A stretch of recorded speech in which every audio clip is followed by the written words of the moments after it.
Is Texas being invaded?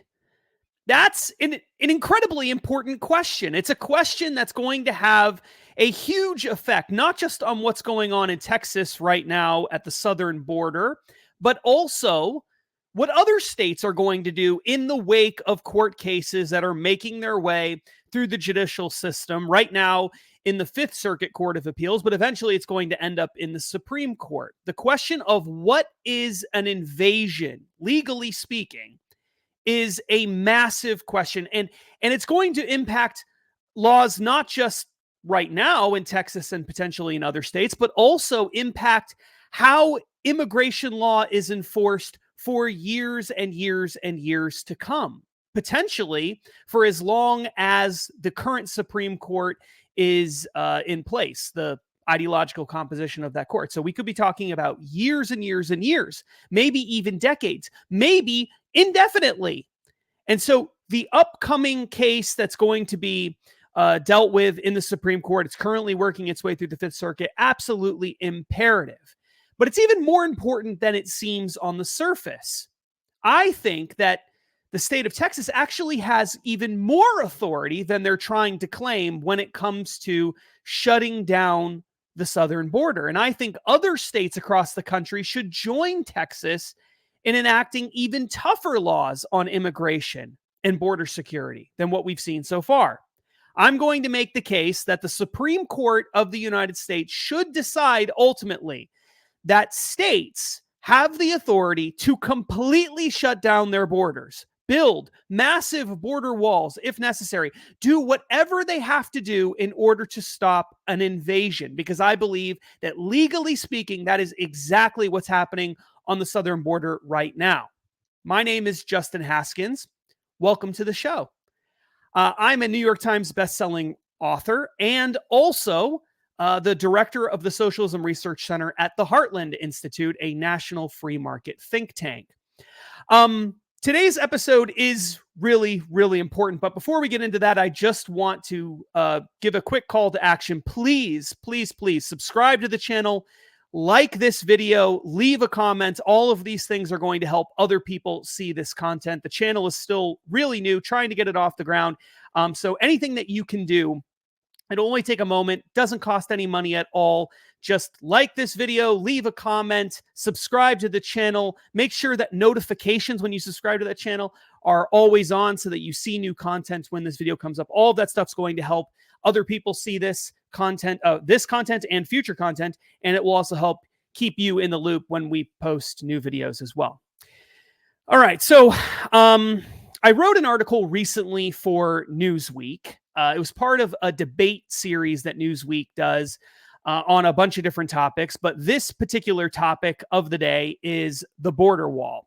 And they published in Texas and whether, not the border wall, border security and Texas, and whether Texas has the legal authority constitutionally to step in and pass laws that are tough on illegal immigration, even though illegal immigration is normally a federal rights issue. Normally, the federal government has the authority to regulate immigration. So as part of this debate series, and I want to share with you, I just kind of want to walk through the article in this video so that you can see the kinds of arguments that I made in this debate series, but then I also want to give you some additional context as well, because an op-ed published in a place like Newsweek, there's only so much that you can actually get to.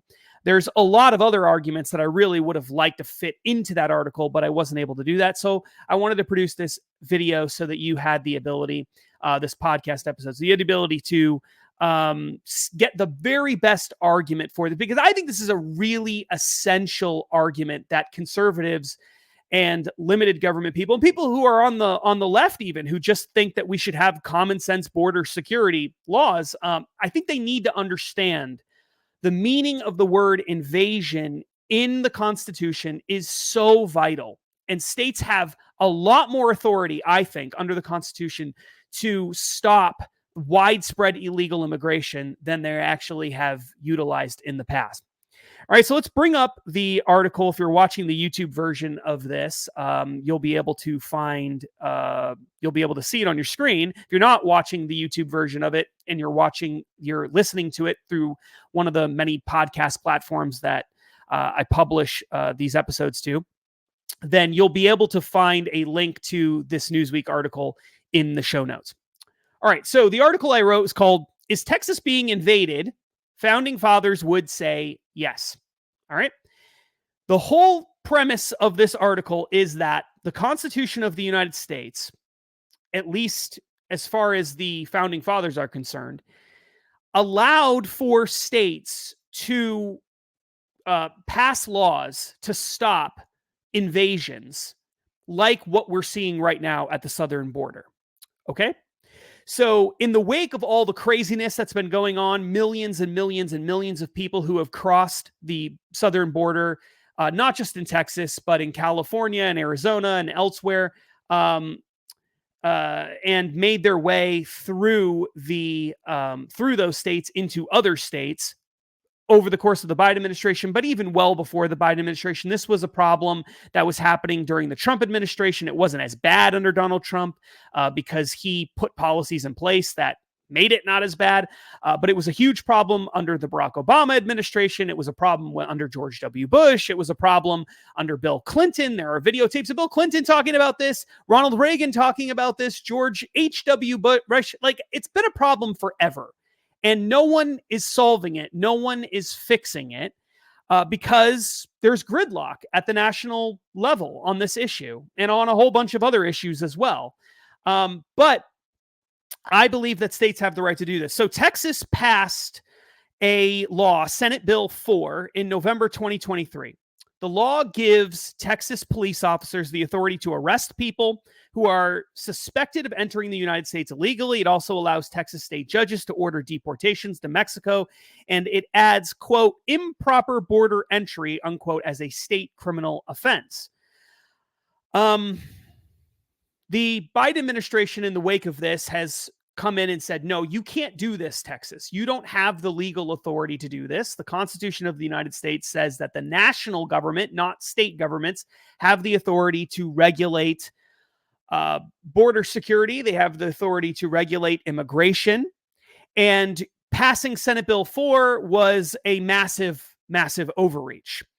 Supreme Courts in the past, several years back, there was a big dispute in Arizona over a law that they had passed that was trying to crack down on illegal immigration. And the Supreme Court sided with the federal government in that case and said, no, you can't do this, state of Arizona. Immigration is a federal rights issue. Now we have it's a federal authority issue.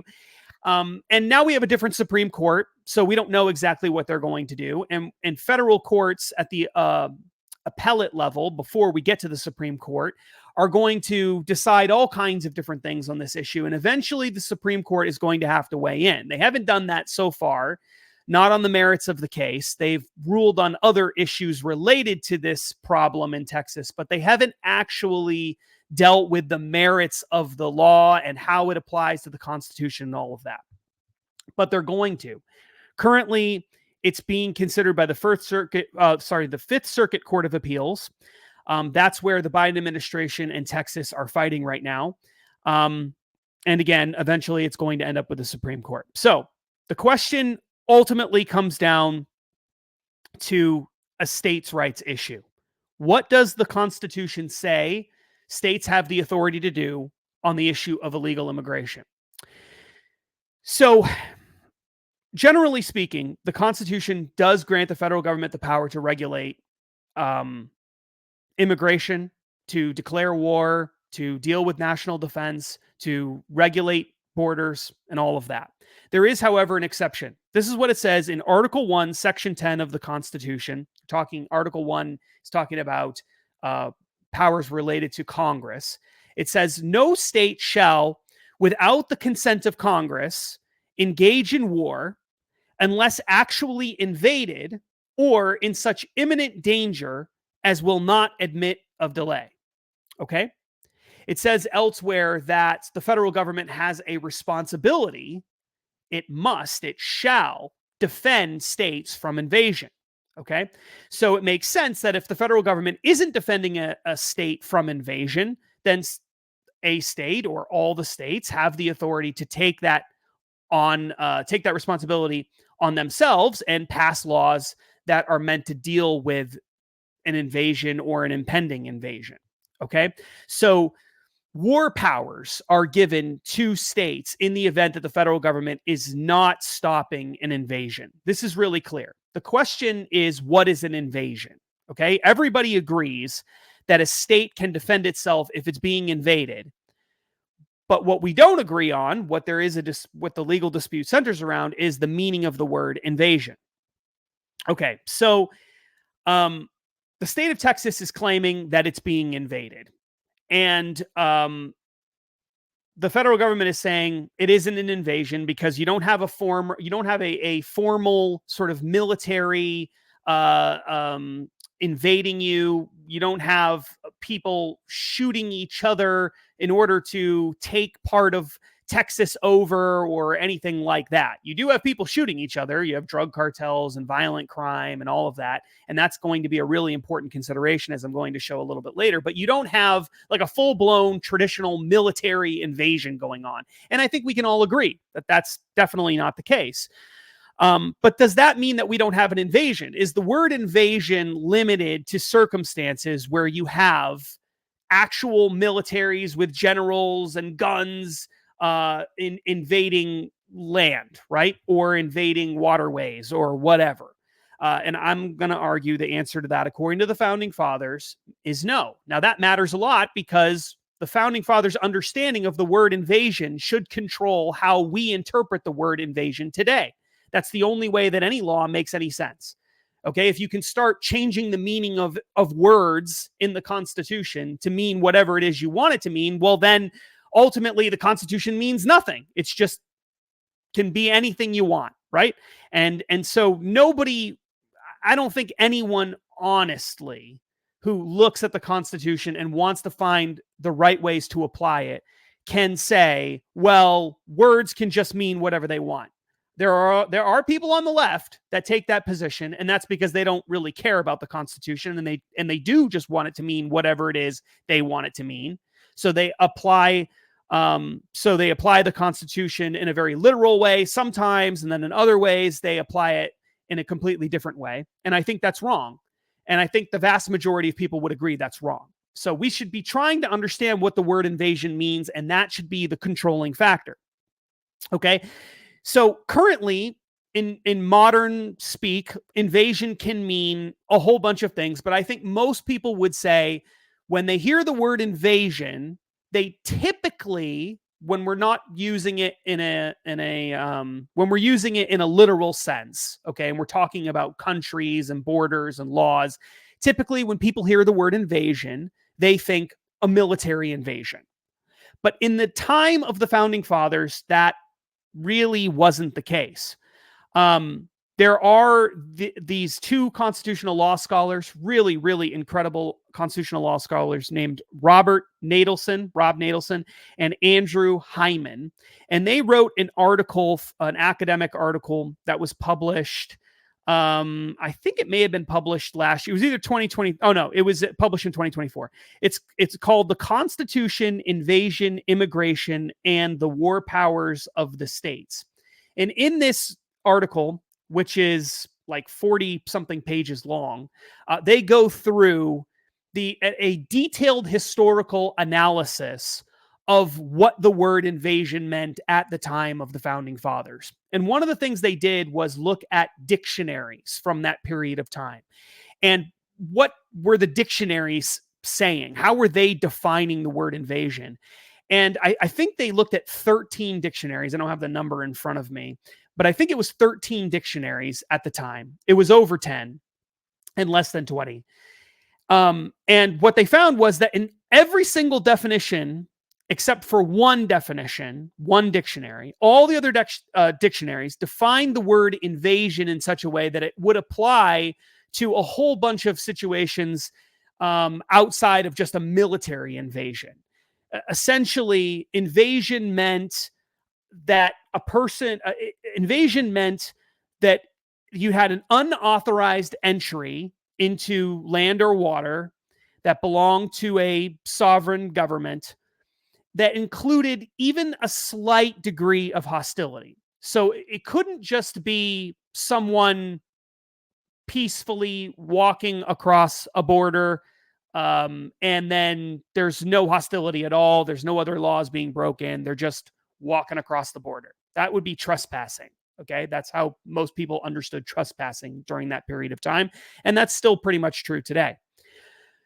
But if there is even a slight degree of hostility going on, then dictionaries from that period of time said this is an invasion. This is how we understand invasion. It is unauthorized entry plus even the slightest degree of hostility.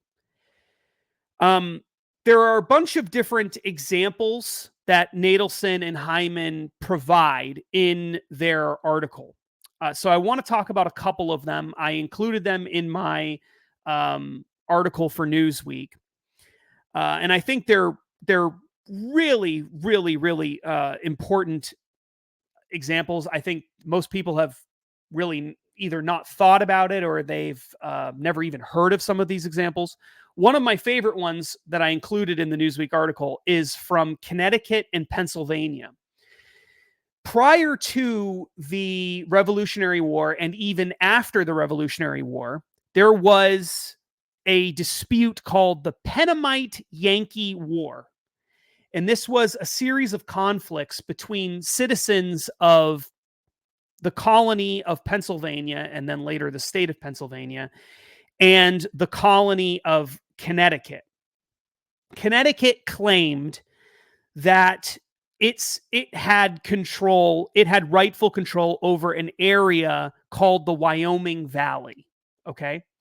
And Pennsylvania had claimed that no, actually it had the authority to that fell with the Wyoming Valley fell within its borders. All right. So there was a dispute over this area called the Wyoming Valley.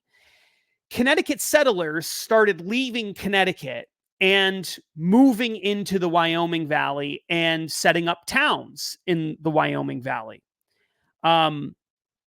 And the state of Connecticut really, or the colony of Connecticut at the time, really didn't like this. And there were disputes. And in some cases, there was even some violence that broke out and stuff like that. But a lot of the settlements were mostly peaceful, people from Connecticut just moving in and setting up towns in an area that the government of Pennsylvania is saying you can't do this. During that period, we have writings. This lasted for a long time. This went on for decades, all the way up through the Revolutionary War and past the Revolutionary War. This conflict was going on. All right. Between the Pennamite Yankee War. If you look that up, you'll find all sorts of different things from that. During that period of time, there were people who commented on this conflict that was going on. And it helps us understand, I think it helps bring to light what the people of the founding era believed the word invasion meant. Okay? Because people were using the word invasion in Pennsylvania to describe what was going on with the colonists from Connecticut moving in to the Wyoming Valley. All right. For example, Benjamin Franklin in 1754 wrote about a plan to stop citizens from Connecticut from continuing to emigrate into this Wyoming Valley region. And he said that it would divert Connecticut immigrants from their design of invading this province. Okay, so again, keep in mind, this is a largely peaceful immigration. There was some conflicts that broke out, but it's a largely peaceful immigration, especially at that point in time. This isn't just people trespassing. They're moving into an area. They're setting up governments. And they're setting up towns and stuff like that. And they're operating as though they had the right to do this.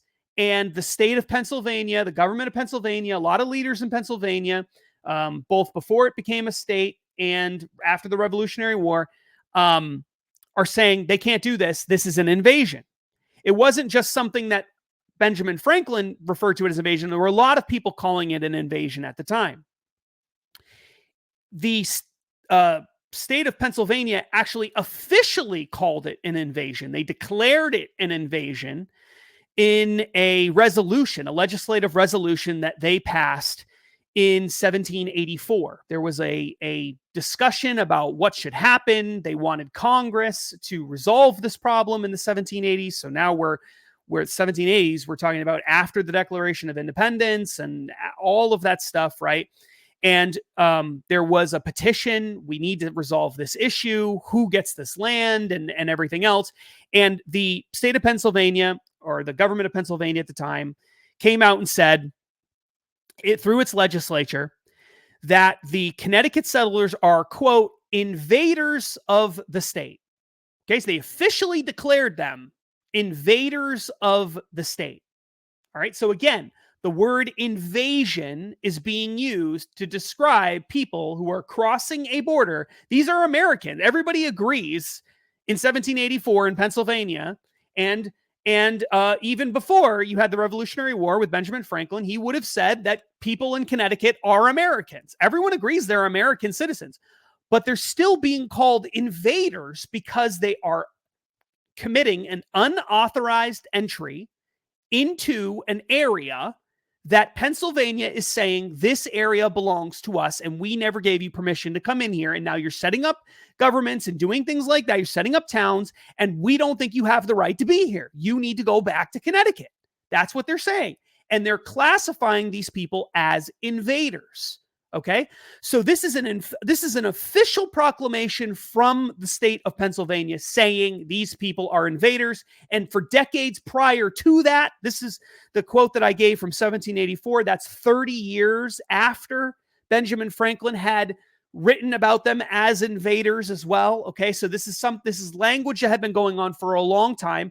And while all of this is going on, this is the meaning of the word invasion that is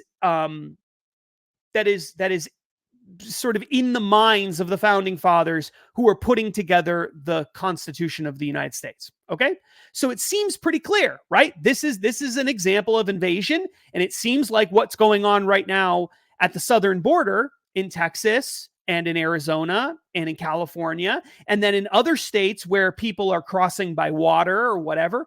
It would seem that invasion fits with the understanding of invasion that's being used by the state of Pennsylvania. Okay.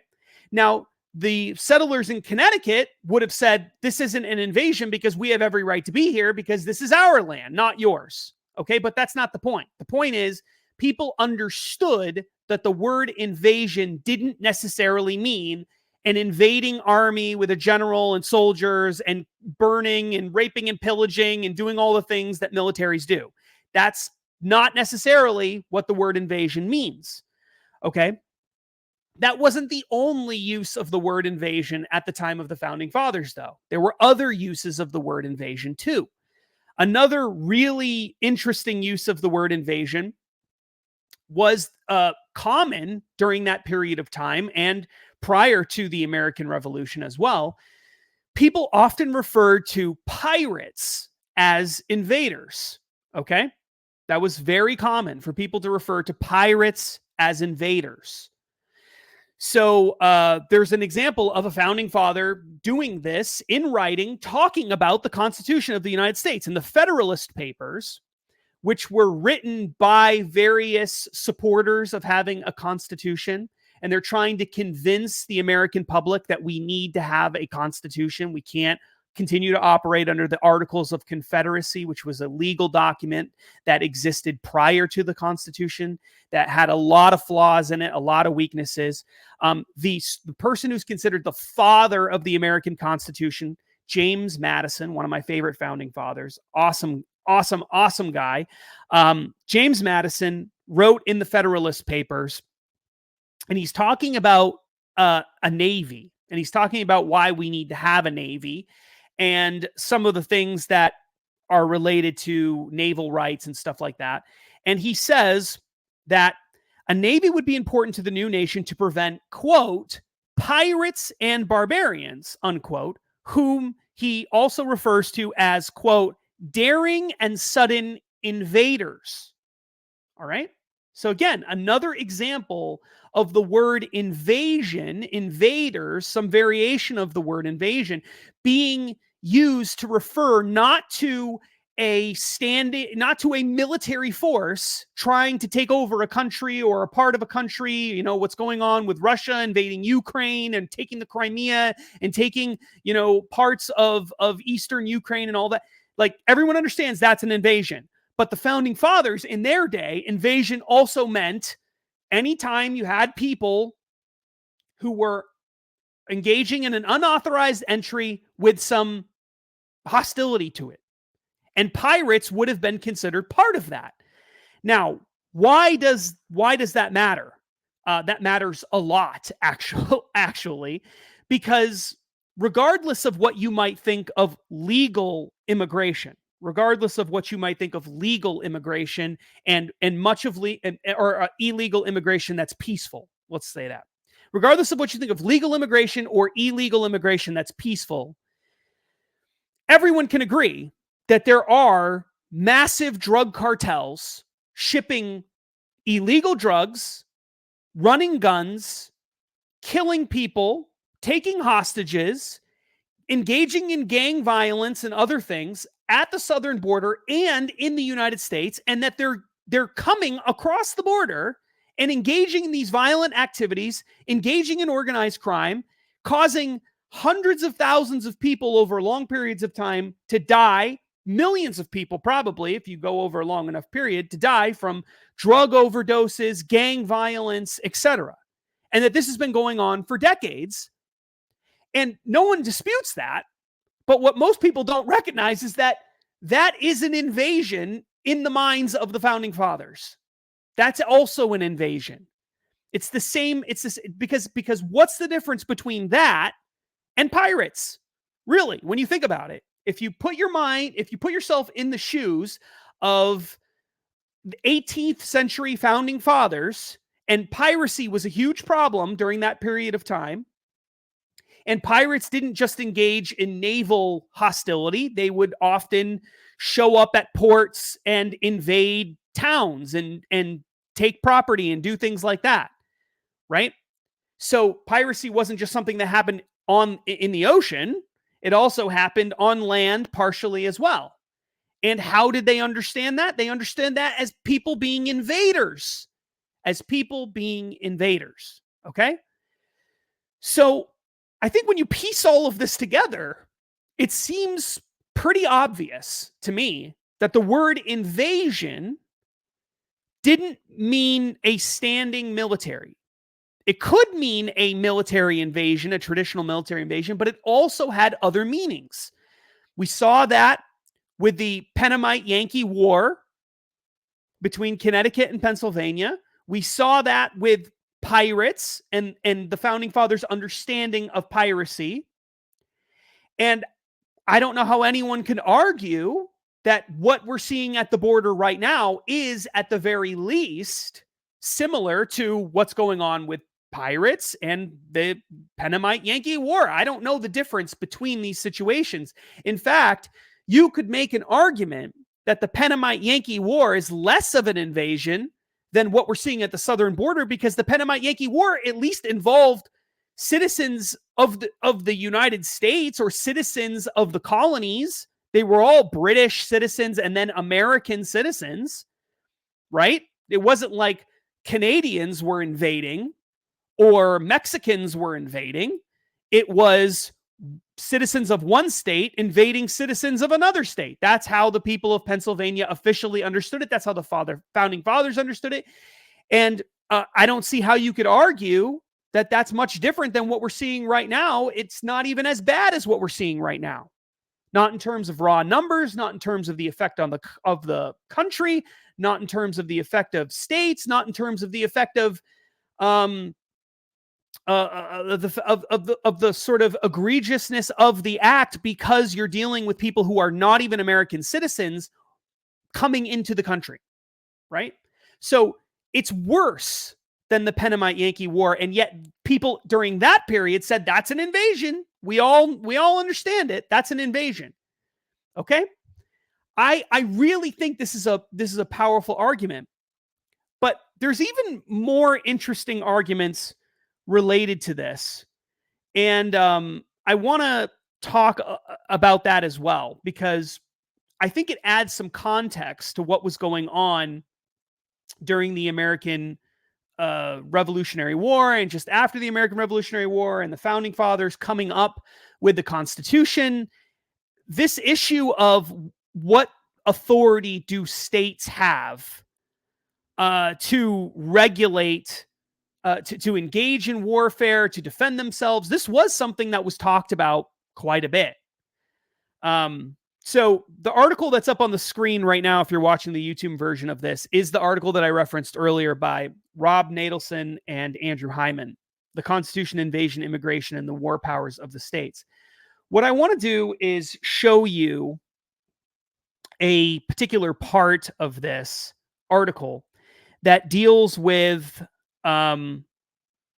pirates and sort of the meaning of pirates at the time and how this was all sort of related. So prior to the Constitution, as I mentioned earlier, the American government was operating under the Articles of Confederation. The Constitution of the United States goes into effect in 1789. So this is long after the war with England is over. The Articles of Confederation were different than the Constitution of the United States. They had different provisions, different limits on states. In a lot of ways, states had a lot more leeway, and it was creating all sorts of problems. But in other ways, they actually had less authority. So one of the things that the Articles of Confederation did was it limited the number of vessels that states could have when waging wars against pirates. Okay? So Rob Nadelson and Hyman, they mention this in their article here. It says, the text of the two articles was somewhat disorganized, but it laid out a coherent scheme in which Congress received general authority to declare and wage war for the confederations. Articles of Confederation we're talking about. State war powers were reserved but limited in the following respects. Congress could set a maximum on the number of naval vessels states could maintain in time of peace. They didn't want states having their own big, massive navies. Congress could, upon review, limit the number of state vessels during a state war against pirates. Okay? A state war against pirates. So, why is this relevant? It's relevant because when they passed the Constitution of the United States, they reevaluated a lot of the other, they reevaluated what was in the Articles of Confederation, and they kept some of it and they eliminated some of it. Okay. One of the things that they eliminated in the Constitution is they eliminated Congress's ability to stop states from taking naval actions against pirates. So there were limits to what states could do when warring with pirates in the Articles of Confederation. When they passed the Constitution, they reduced those. So according to Hyman and Nadelson, the increases in state war powers under the Constitution compared to the Articles of Confederation were as follows. First, the Constitution did not require a congressional declaration of war for states to build ships, so states could build their own ships. It required only war de facto, with no requirement that the war be one waged by the federal government. Okay. Second, the Constitution deprived Congress of its veto over state naval actions against invading pirates. So think about this for a second. Why is this relevant to what we're talking about right now? Why is this relevant? This is actually really, really important for us to get straight. The founding fathers went out of their way to say in the Articles of Confederation, states can't just wage war whenever they want against pirates. Okay, they can't do it. They can't just wage war whenever they want against pirates. And they can't just wage war whenever they want. They can only wage war when Congress is declaring a war, right? These are some of the things that they were doing. So then they pass the Constitution and they say, okay, we're changing things. States want to do things differently. Here's what we've agreed upon. Now states can wage war against pirates without permission. Previously, they could do it, but they could only do it if we provided permission for it. Now we're saying, actually, states can wage war against pirates, and they don't necessarily need our permission in order to do this. Well, if a pirate is an invader, which is how everybody understood this at the time, they understood that pirates were invaders, and now they're saying explicitly, states don't need the federal government's permission to wage war against pirates. That's the same thing as saying states don't need permission to wage war against invaders who are pirates. And that's exactly what they explicitly wrote in Article 1, Section 10, when the founding fathers wrote that states can't engage in war unless actually invaded or in such imminent danger as will not admit of delay. So again, circling back to sort of the big picture here, if pirates were invaders and states have the authority to stop invaders, and states don't need permission, it's explicitly stated, to stop pirate invaders, then why wouldn't states also have the authority to stop drug cartels from coming into the country?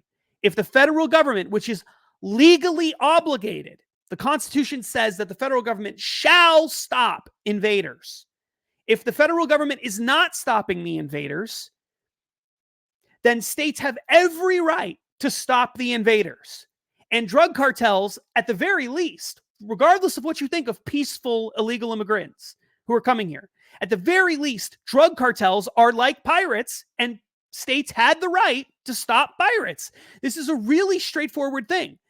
Unless you're going to try to argue that drug cartels are completely unlike pirates and the situation is completely different and there is no equivalency in that way, which I think is an impossible argument to make. But unless you're going to make that argument, then you have to admit that the Constitution gives states the abilities to do whatever is necessary to stop invaders if the federal government isn't going to do it. And the federal government has proven, not over 1 year or 2 years or 3 years or one administration or two presidential administrations or 3 or 4. We're talking about over decades of time, numerous presidents, Republicans and Democrats alike, they're not doing anything about what's going on at the southern border, right? They're not. So I would argue, based on what we know right now, I would argue that at the very least, border states have the right to construct border walls. They have the right to use force, to use police power, to engage in war with invaders. And at the very least, those invaders are drug cartels. They have every right to do what's necessary to stop all the drug cartels, all the human trafficking, all the gun running, all the illegal drug use and gang violence and everything that's happening across the border, the kidnappings, all that stuff, the beheadings that have gone on in border towns. They have every right to do whatever is necessary to stop all of those activities, at the very least.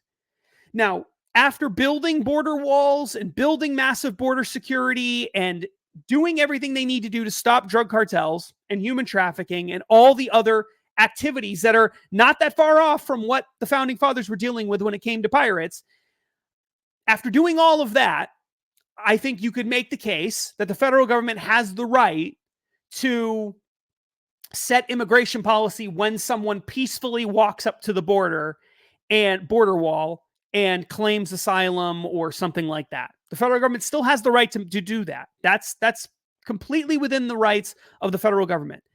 But that's not what's going on. There is a lot of people coming here in that way, but there's also a ton of people who are drug cartels, who are criminals, who are engaged in human trafficking and other things. And that has to be stopped. It must be stopped at the very least. And I would argue that based on what we saw with the Pennamite Yankee War and the way that people talked about that as an invasion too, I think you could make a pretty good case that even peaceful immigration can often be a form of invasion as well. But I think that's a harder argument to make than the argument that states have every right to do whatever is necessary to stop drug cartels.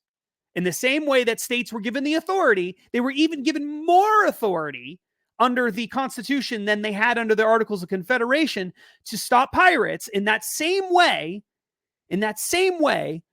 states today have the right to stop drug cartels and other criminals who are using the federal government's weak immigration policies as a way to make lots of money, commit crime, and cause other problems. I know that there are a lot of people, millions and millions and millions of people who have come into this country who are not illegally, who are not engaged in any of those activities. I understand that. And I'm not talking about them necessarily. Although I think, again, the Pennamite Yankee War, you could argue that's a similar comparable situation. And those people were referred to as invaders in the Pennamite Yankee War. But putting that issue aside, there is no doubt that the untold numbers of people involved in the drug trade and human trafficking are invaders under the Constitution. And states have the right to defend themselves against it. Whether the Supreme Court actually hears these arguments, whether the Supreme Court actually does the right thing, even if they do hear these arguments, that's all something that's going to have to be worked out. And the Supreme Court hasn't even heard the arguments yet. Again, it's working. The cases are working their way through the appellate court system right now. They're currently the cases in the Fifth Circuit Court of Appeals, but it is going to end up in the Supreme Court. It's just a matter of time. Now, whether they make the right decision or not, I don't know. But I think that the historical argument is so clear based on the dictionaries, pirates, and everything else that we've talked about. It's so clear that states should do everything they possibly can to protect their borders from invasion. I think that is so clear. And I think that they have actually missed out on opportunities going back decades and decades and decades. States should have been doing this, taking this approach a long time ago. They were patient. They waited. They petitioned the federal government to do something over and over and over again, begged them, declared emergencies. They've done everything they possibly can to get the federal government to do the right thing here, and the federal government will not do it. So states have the right, they have the authority, they have the responsibility to protect their citizens, to protect the citizens of the United States of America by enacting these policies. I think that's so crystal clear. And I think what Rob Nadelson and Andrew Hyman did when they put that article together, and they're not the only ones, by the way. There are other people that have done this. Texas Public Policy Foundation and others have made similar arguments. But their article published in 2024, which I will link in the show notes of this episode, just absolutely incredible work. And I'm so grateful, so thankful to them for putting that together, because just absolutely incredible. They laid it out in a really comprehensive way. They addressed all of the different issues. So if you're really interested in digging into the weeds, I highly recommend checking out that article. All right.